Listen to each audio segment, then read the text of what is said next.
everybody, this is So Many Sequels. I'm Josh. I'm Andrew. I'm Garrett.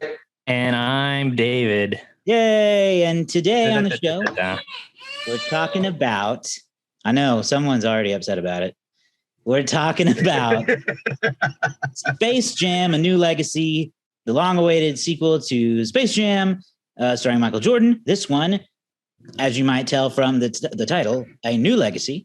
No more Michael Jordan. This time, LeBron James is in the driver's seat, whatever, lead role, playing basketball with Bugs Bunny and the gang. So, Space Jam: New Legacy. Any takers on anyone just itching to go first? You know, it's going to be interesting. Andrew's itching to go first. Go ahead. Andrew, please lead us off. Okay. This movie sucks. Oh, Andrew. Right out the gate with the movie suck. This movie sucks ass. I hated it. Did you watch it at home or at the movies? I watched it at home. Okay. And then I tried to watch it again to give it another chance, and I just couldn't do it. I can't do it. Oh my goodness. God, this movie's horrible. What about you, Garrett? I'm fascinated to know what you would think. You know, I didn't think it was horrible. I didn't think it was good. But there were parts that were entertaining. I mean, again, you have to look at these movies from a perspective of a kid. You can't go into these movies thinking it's going to be good. I don't think I'd go into I don't think I would go into classic Space Jam thinking that it's good. Classic Space Jam is not a good movie either, but it's a fun one. More fun than this. Sacrilege. Nope. Listen, if I'm just saying that if I were to come into it and they were giving me Space Jam for the first time and it was everything the first one was, I don't think that as a 30-something-year-old person that it would be for me. Yeah. So it wouldn't be good. Yeah, but that first Space Jam is very good to us. This one, not good to us. Garrett, I'm going to do an old college thing. I'm going to agree with you and then recontextualize it to make it my idea. You can't, because the thing is, saying it's for kids, therefore you can't expect it to be good, leads you down a bad path, because, you know, there are plenty of movies that are for kids that are actually really good. I think you can't go into a movie that's targeted for kids and expect it to appeal to you. Yeah. It can be a great movie for a 10-year-old, okay? But it isn't necessarily going to appeal to, you know, the 55-year-old grandmother or the 18-year-old kid or the 30-year-old, single guy. You know, like it's just not every movie appeals to everybody. Same way that, you know, a great movie for an adult, a movie like 1917 would bore a kid to tears. So, like, you know, movies have different appeal levels. They can be good. They can be bad. I think we're sitting in a scenario where I have no idea if this would appeal to a kid. I would love the perspective of a someone under the age of 12 or 11 right now, because I thought that for the most part, it missed the mark on a few things. I thought there were funny moments. I thought there was some good stuff, but I kind of felt like in general, I didn't have, for me, the same level of charm that I think the original has. My parents, I remember, found little kicks to get out of the original Space Jam. I don't know if we talked about it last week. My mom thought that, like Bill Murray was hilarious. She loved that, Danny DeVito was a voice in it, and she would laugh about that. My dad thought everything Wayne Knight did was funny. He's fixing a divot, all of that stuff. My dad would laugh at. So I didn't get that here. There was not a lot of adult humor here for me, aside from a pretty hilarious cameo at halftime. But yeah, I think it's a hard thing to live up to, the nostalgia of a movie you liked as a kid. I didn't like this as much, but it's okay. Some people might have really enjoyed it. Josh? Yeah, I didn't like it either. And as it has sat with me for a little bit, I think I have disliked it more over time. I agree. Yeah, it happens. I saw it in a theater where there were kids, and I don't really recall much reaction out of them. I will say that my 6-year-old nephew loves it.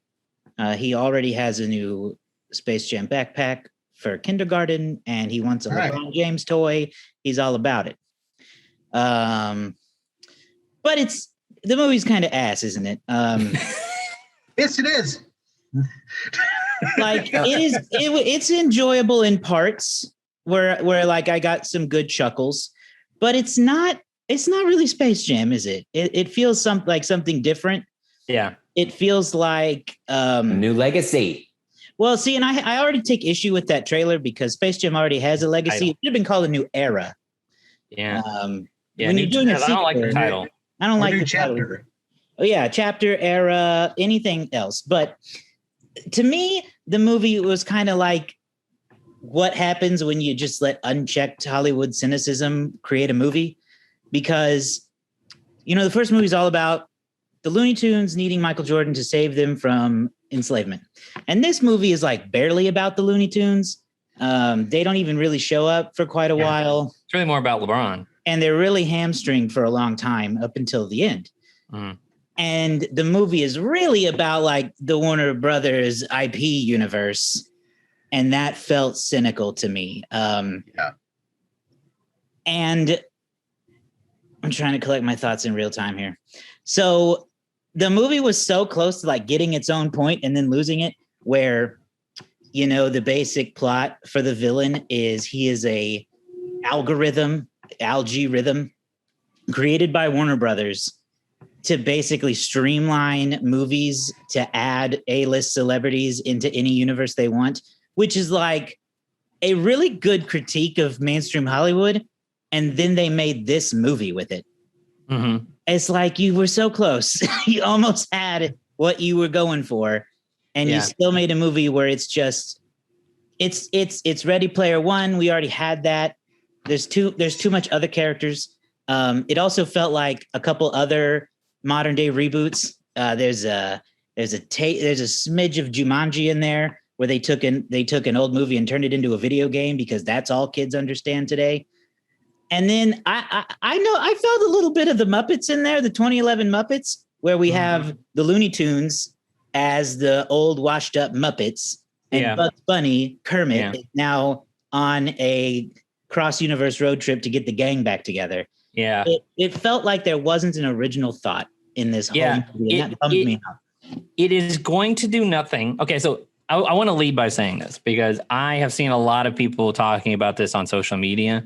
I think up front, I'm just saying this up front, I feel like it's kind of trivial. No offense to anybody here if this is how you feel, but we're gonna be trivial. Don't worry. I feel like it's kind of trivial to attack the integrity of this movie because let's face it, the first Space Jam, I don't know if there's a lot of artistic integrity to it. It's the same thing. It's just Warner Brothers had so much smaller ambitions back then. Had they thought, hey, you know what would do really well? A movie in which we have all of our IP interacting together. If they thought of that idea back then and knew it was going to be really, really interesting, they would have done it. Superman, Batman, King Kong, they would all been in that original Space Jam movie if they had any idea the kind of interest there was in cross-brand entertainment. And now that we have had it a lot, now that like Marvel and Disney have done it, I mean, you saw this kind of thing in Wreck-It Ralph 2 with bringing in IP from all over Disney in Wreck-It Ralph 2 and sprinkling it in there. They had any idea that people would be interested in that, they would have done it then. But to be trivial, because it's going to be way more fun, I agree with you, Josh.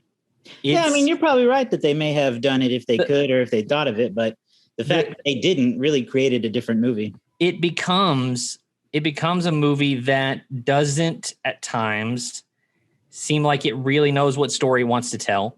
Mm-hmm. It's going to do no favors for the Looney Tunes as characters. And I feel like this is kind of what that 2011 Muppets did, is that for the older generation, yes, it feels like the Muppets have been out of place for a long time.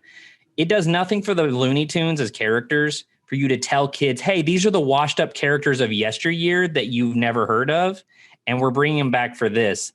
All the kids are going to think is like, then why should I care? Like if the people who grew up with these characters don't care about them anymore, why should I care about them anymore? And that's kind of, I feel like one of the while I love the 2011 Muppets, that's kind of one of the problems with the movie is that it treats the Muppets like their day is way past them. And here come the Looney Tunes. They're the nostalgia act of old Hollywood. What things you used to be able to do in old Hollywood way back when are coming in to help LeBron. And I feel like if I was a kid and I'm watching the movie and LeBron starts hyping up literally everybody else, he's like Iron Giant, which is already kind of weird and dated. Superman's going to be on the team. King Kong. As a kid, I'd be like, yeah, get them on the team.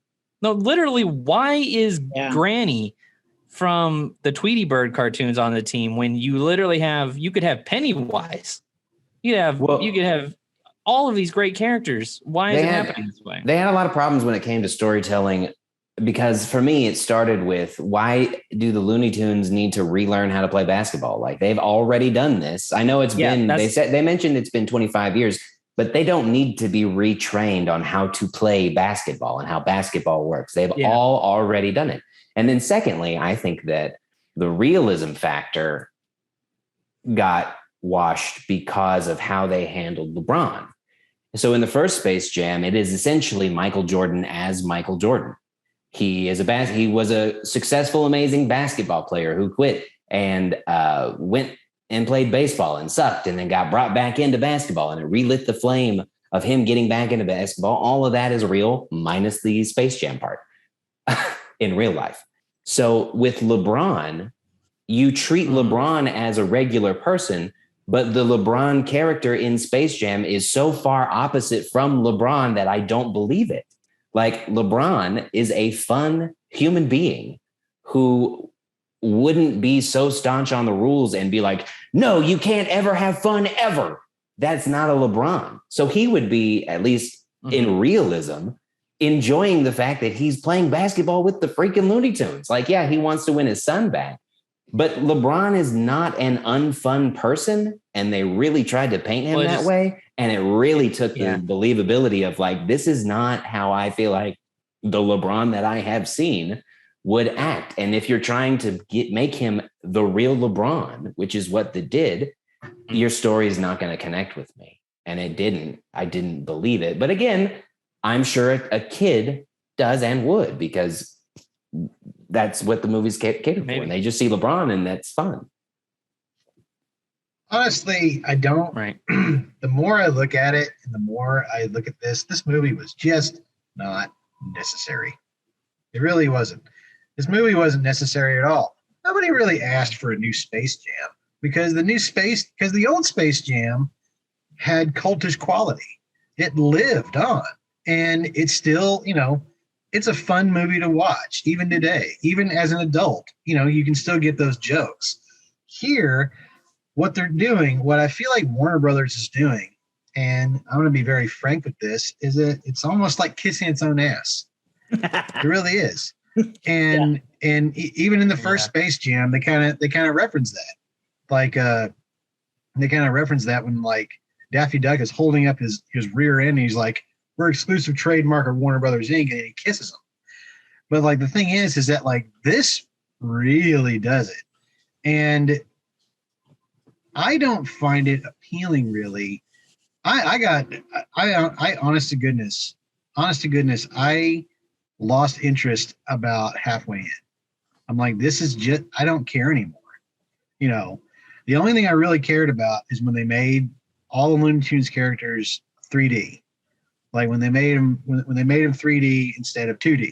Mm-hmm. Like, that's what I liked. I thought that was good. I thought that was like, those visual effects were actually really awesome. They really were. But, like, I feel like if I was watching this movie, like if I was like 10 years old watching this movie today, I don't know if I would really get all the Looney Tunes, and I wouldn't get half of those references in the crowd. So yes, I wouldn't. Oh, in the crowd. Yeah. Yeah. Like at one point in time, I saw Pennywise, which, is Pennywise. But the thing is that at one point in time, I saw the Droogs from A Clockwork Orange. Yeah. And I'm like, who the hell are they? My favorite was a guy who was clearly supposed to be Arnold Schwarzenegger's Mr. Freeze.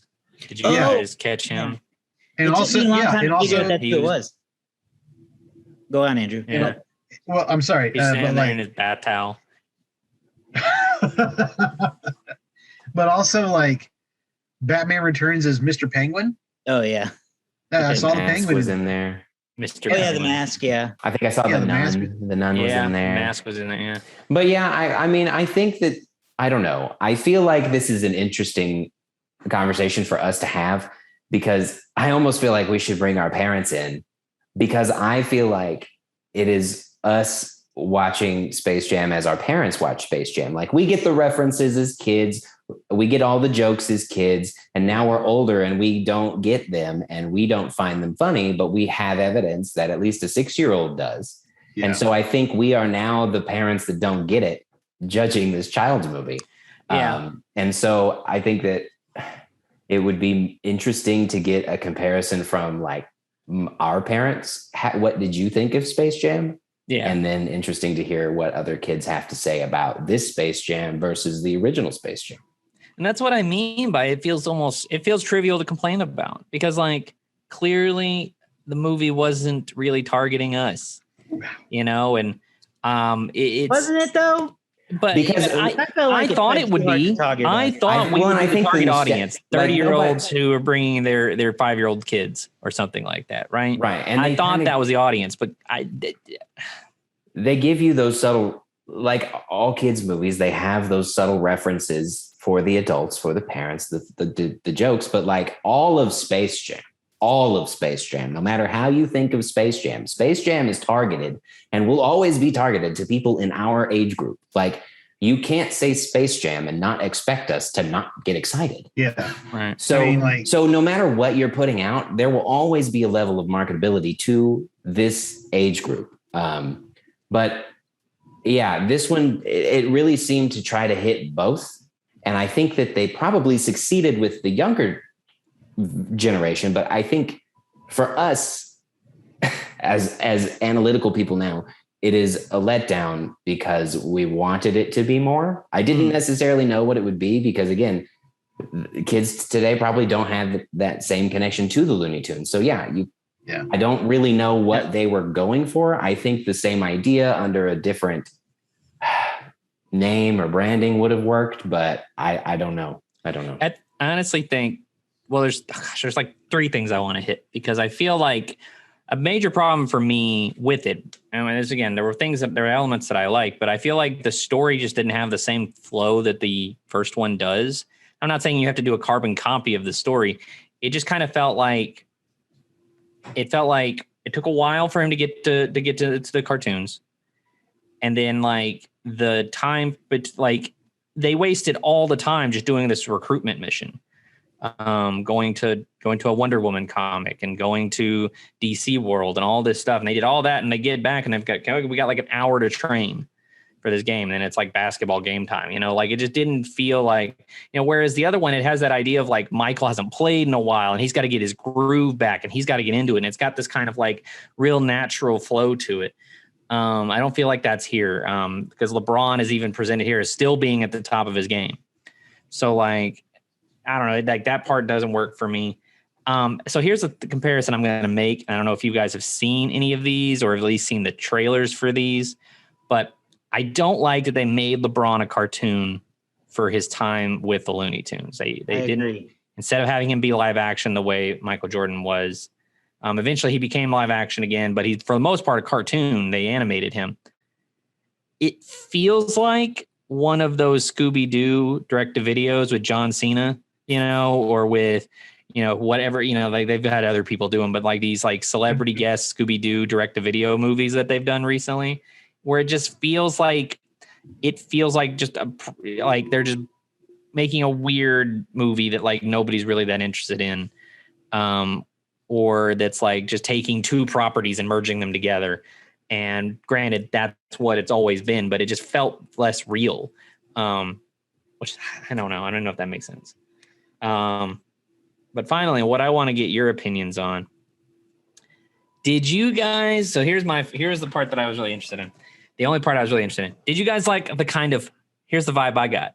The Hook vibes Oh man, yes, I literally compared it to Hook. Yeah. Yes, the Hook vibes of Algae Rhythm trying to out-dad LeBron. I did actually kind of dig if only that had been more of the crux of the thing, because like we spent so much time on gags, but I very much thought that was a fascinating component of Algae Rhythm working his son over.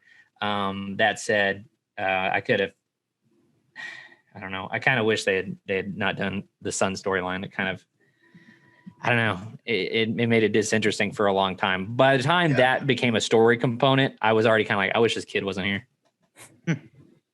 But anyway. Yeah, I got interested whenever they were finally playing the game the way it was meant to be played. Like, if anything, I feel like they could have brought in the Looney Tunes to help LeBron train to play the game, because it's a ridiculous game. And so LeBron is trying to you set him up for trying to play the game like normal, and then he fails. And then you have to bring in the Looney Tunes to come up with all those creative, silly plays. And maybe that storyline is a little bit better than I'm LeBron and I'm not fun, and Looney Tunes have to teach me how to be fun. Yeah. Use the fundamentals. We all know LeBron is so much fun. And we know that LeBron doesn't have great fundamentals. We've all watched him walk 800,000 times. And flops, okay? And I mean, like, he's a great basketball player. But I mean, the man double dribbles, or he doesn't double, but he walks all the time, carries, whatever they don't call that anymore. That the great argument of who is the greatest of all time may never be settled. But I to say something positive, I think LeBron is a better actor than Michael Jordan. Yeah. Now it's not by much. I'm not saying he was great, but there was they dipped their toes into some emotional depth that Michael Jordan didn't do. Yeah, it's true. To LeBron's credit, LeBron had better delivery. Yeah. Like, he had way better delivery than Michael Jordan. Michael Jordan was like a piece of wood. He really was. He was just like, his acting is rough. It's rough. Yeah. I mean, it's just hey, you want a piece of me? Come and get it. Michael has. Come and get it. Whereas, LeBron James, I mean, there were times when you're just like, all right, this is passable. This is okay. Oscar. So, it's hard enough to act as it is, but Michael, especially, this man's acting mostly on a green screen with characters who aren't there. And then with LeBron, he does some of that too. But to go back to what you said earlier, David, man, a lot of it, he's just voice acting in the studio because he ain't there. Yeah. And when that is easier, I think. And then even when he's in person, at least he has a screen partner like his son or Don Cheadle. Yeah. I could do a good scene with Don Cheadle. That guy's a great actor. He probably Don Cheadle was great in this movie. Very easy for everything we said. Work with. Don Cheadle, very good in this movie. He leaned into the cartoon villain and owned it pretty well. Yeah. I want to talk about, we're running out of time, so I wanted to ask you guys, though, about the Looney Tunes themselves. How did you feel about them? Were they there? Like, this is, because this is, they weren't in the movie. This is kind of I would say a very different take on, maybe not, it's not a big departure. It's kind of a different take for a lot of them. And I have a weird couple quibbles. It's a new voice actor for Bugs, who is, I think, also voicing him on the news show that they've got. And I thought he did okay. I thought that it was kind of silly that if I'm reading this right, they cast Zendaya to play Lola Bunny. It just feels like a waste of Zendaya to have her play Lola Bunny. I forgot Zendaya was in it. When you've got, I mean, the original voice actress is still alive and still working. Just get the original voice actress. Like if nobody had told me it was Zendaya, I wouldn't have noticed. Zendaya doesn't have like an iconic voice. And they didn't really even highlight Lola much. Like she was I would say she was the number 2 to LeBron, but like she really didn't have anything to do or say. She I would say if anything, she was, like you said, she was the most highlighted compared to everybody else. Right. And my point is, I don't remember anything she did. Lola's problem, and it was okay. And when she only had one movie, but she's been in this now. And I know like we talked about last week, she's been in a few other projects that they've done, but she really has no character. Like, there's no defining feature of Lola other than good at basketball. And this movie doesn't really help to improve that. She's good at basketball. She tries to join Wonder Woman, which just proves that she's athletic. Like she's super athletic. Yeah, but like every other character has their trait. Every other Looney Tune has like a certain trait that they work with. Yeah, I think Lola is tough because she was invented for Space Jam, and they had to like work her into the universe after that. And now, to have Zendaya play her when she's the only A-list celebrity voicing a Looney Tune is weird, because it's like not a critique at all of Zendaya, but more of like why are you paying for Zendaya to do literally almost nothing other than you want her star power, but you've already got LeBron James. It is weird. But to answer your question real quick, since we're running low, I thought the Looney Tunes were good in the second half of the game once they were allowed to be funny. But for the entirety of the beginning of the movie, when they were not allowed to be funny, that was disappointing. Right. I would argue to say that as much as I think of Michael Jordan and the Looney Tunes when I think of Space Jam, I really do think of the Looney Tunes first. And so if you offer me a Space Jam movie and then you handicap the Looney Tunes the way that you did, especially knowing that Michael Jordan's already gone, then I feel like that is a disservice to the name of Space Jam. And I don't necessarily mean that in a terrible way. I just mean if you're going to give me a Space Jam movie and make it more about LeBron than the Looney Tunes, that is a swap of what I expect. I agree. Yeah. What about you, Andrew? What do you think of the Tunes? They were underwhelming. Yeah. They were very underwhelming. I just, I was too easily distracted by too many elements. There's a game going on. They included multiple players, like different basketball players in the same universe. Cool, but go on. But my thing is that after a while, I just didn't care. The only thing that was cool about them, I said this earlier, is that they look cool CG'd. And that's about it. I said what I said. Yeah, the NBA cameos in the first Space Jam are funny, and the NBA cameos in this Space Jam are lame. I mean, they literally just serve to establish who the people are that are going to be turned into video game characters. Yeah. The only funny cameos in this movie are the big one I don't want to reveal. Y'all know. Yeah. In the locker room. Mm-hmm. And honestly, Lil Rel and Ernie Johnson cracked me up. Yeah. Well, and the other thing is that we have zero Bill Murray. Yeah. No, that's not true. That's not true. There's a photo of Bill Murray in the credits playing golf with one of the Looney Tunes. There was a picture. I would have honestly loved, they have a character who plays, I think, LeBron's assistant. I would have loved for that to have been like somebody that we knew. Like, oh yeah, because that guy. I know Wayne Knight wasn't in '96, maybe the most well-known working actor, but man, he's a comedy dynamo, and I feel like this guy just didn't have that. And I apologize to whoever that guy is, but they didn't give. I don't feel like much was given to work with. I do want to read one thing, and I found this on Instagram. Read that, and then we'll shift to the box office stats. So I found this earlier this week, and I wanted to save this and read this on the air. There was something I found. It said it took the original Space Jam director, Joe Pytka, I think, 5 sittings to finish Space Jam: A New Legacy. Oh, yeah. And he says he's not mad about the film. He just thinks it sucks. He's always said that the movie never needed a sequel and that the new film should have been called something other than Space Jam. I agree. He goes on to say how LeBron is a top 20 NBA player, but is not a Michael Jordan by any means. Oh, that's fired. That's fired. Yeah. Joe also goes on to say how the film's soundtrack is insignificant and the way Bugs Bunny is treated in the film is heartbreaking. So, I had heard. Agree. Yeah, I agree with the soundtrack. I didn't care about the soundtrack. I mean, it's just one of the many elements I didn't care about this movie. But I agree with him pretty much. Yeah, I had heard he was upset, and my first thought was, he's just being bitter and petty. But now you read the quotes, and I'm thinking, actually, I agree with a lot of what he said. Yeah. I mean, he's not overly wrong. No. I mean, there's debate over how good LeBron is in the history of the game. He's up there. He's better than the top 20 player, though. I mean, he made it sound like he's a top 20 player like today, and it's like I know he's like a top 1 player today. That's it. So anyway, I'll do a little bit of quick recap on the box office. Not a lot to report with this. We do have opening weekend numbers. July 16th, the movie opened up to $31 million in that number one spot, the coveted, all-important number one spot, because you can claim to be the best movie in America. At number 2, in its second weekend, you have Black Widow with $25 million. Number 3, Escape Room Tournament of Champions with $8.8. And at number 4, in its fourth week, you have F9, Fast Saga. And then at number 5, The Boss Baby Family Business in its third week, bringing in $4.7 million.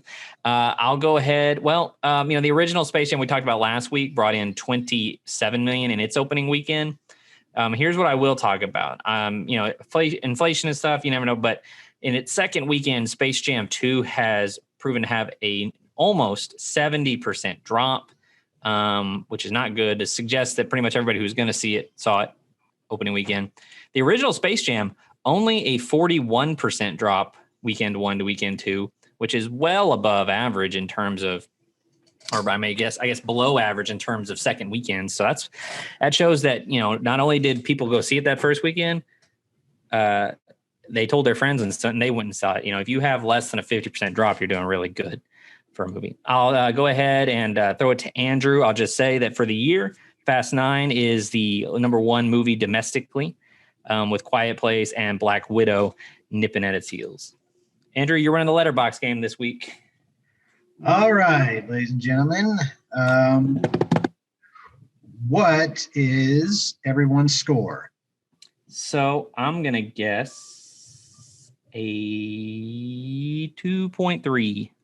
Okay. That was real close to what 2.3. I was going to do. I want to do a 2.5. 2.3. Oh, I'm going to go David, the other way. 2.1. I'm going to go at 2.1. You guys talked me. We'll get into it in the ratings, but Okay. So 2.3 David, 2.5 Josh, 2.1 Garrett. Yep. Okay. So here we go.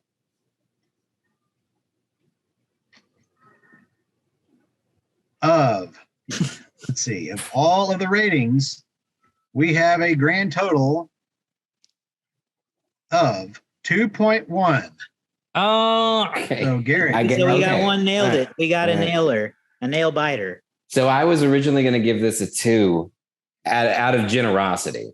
But I think I'm going to drop it to 1.5. I think this conversation has just been like, I don't know. It's not good, guys. It's not good. no. 1.5.